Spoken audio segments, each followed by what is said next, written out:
Hi!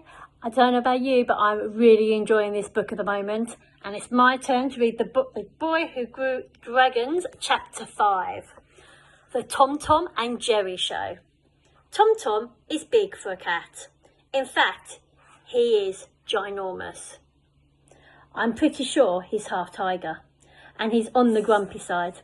He's not a cuddly, sit on your lap and have a lovely stroke kind of cat. He's more of a guard cat. And I'd left the door open. So if you've ever seen Tom and Jerry cartoons, especially the ones with a little yellow canary, you can probably picture what happened next. But if not, then here's what I saw. My tiger-shaped cat leaping from the bed in a slow motion arc. My new dragon in mad panic mode, launching into the air, leaving a trail of scorch marks across the walls, his scales flaring a bright electric orange. Tom Tom, who had obviously forgotten he was wingless and unable to fly, very quickly came crashing down on my desk. He sent my rocket lamp, books and pens flying as he skittered across and landed in an undignified heap right on top of my remote control car. Apparently not finished in his starring role in the new Tom Tom and Jerry show, the cat's claws hit the big red button on my remote. This fired up the shrieking siren and spinning lights, which sent him rocketing under my bed with an ear-splitting yowl.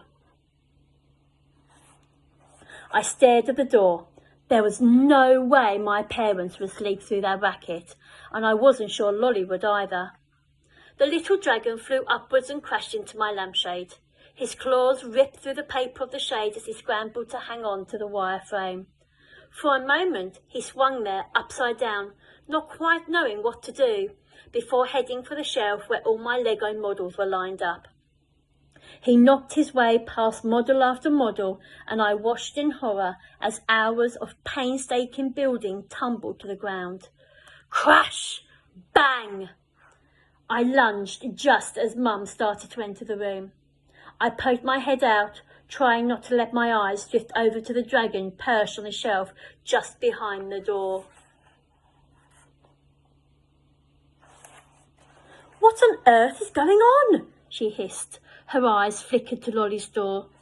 Dad appeared behind her, looking like his hair had exploded on the top of his head, and brandishing a slipper as though he thought we were being attacked. Although what help a pink fluffy slipper would be, I had no idea. "Sorry," I spluttered. "Tom Tom was attacking my King Kong. I had to save it." Mum frowned.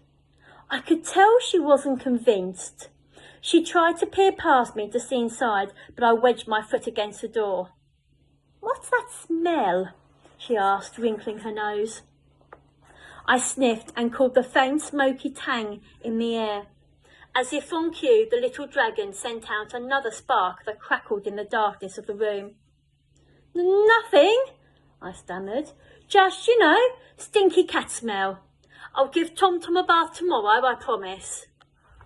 Mum looked about to speak, but thankfully a well-timed scream from a grumpy at being woken Lolly sent her attention away from me and the dragon, who had just launched up to the lampshade. She groaned and steered Dad down the hall. They disappeared into Lolly's room, Dad still clutching the slipper. Behind me, Tom hadn't given up. With eyes full of malice, he stalked back and forth, getting ready to pounce again. The little dragon was swooping and diving in dizzying circles now, clearly terrified. He kept sending out flurries of little sparks that rained down, but thankfully fizzled out before they landed. I glared at Tom Tom. "Out!" I hissed, and herded the spitting ball of fury onto the landing. As soon as the door had closed, the dragon flew down towards me, and I held out my arm for him to perch on. He was shaking, and as he pulled in his wings, I gently laid my hand across his back. His eyes were still fixed on the door, as if he thought Tom Tom might come crashing back through it any second, and I held my breath until I heard Mum and Dad stumble back to their room. The little dragon's claws dug into my arm as if he was poised, ready to spring in at any moment's notice. I couldn't exactly stroke him like you would a cat. Well, any cat other than Tom Tom. But I kept my hand resting there until he stopped shivering and relaxed his grip. "Sorry," I whispered. "We'll be more careful from now on." He stared up at me, his twinkling eyes looking right into me. It was like gazing into one of those crystal prisms where the light is scattered into a rainbow. Fragments of colour sparkled and danced around the dragon's almond-shaped irises. I could have looked into those eyes forever. Then, just for a second, his sharp little claws tightened on my arm again.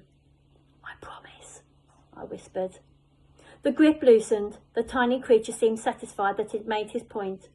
His scales flickered and the fiery orange glow gradually returned to ruby red. It was only then that I took in the devastation that was my room. The scorch marks up the walls and the sparks that had left sizable black stains on the carpet. And the poo. I learned my first important lesson about baby dragons that night. They poo. A lot. Especially when they're being attacked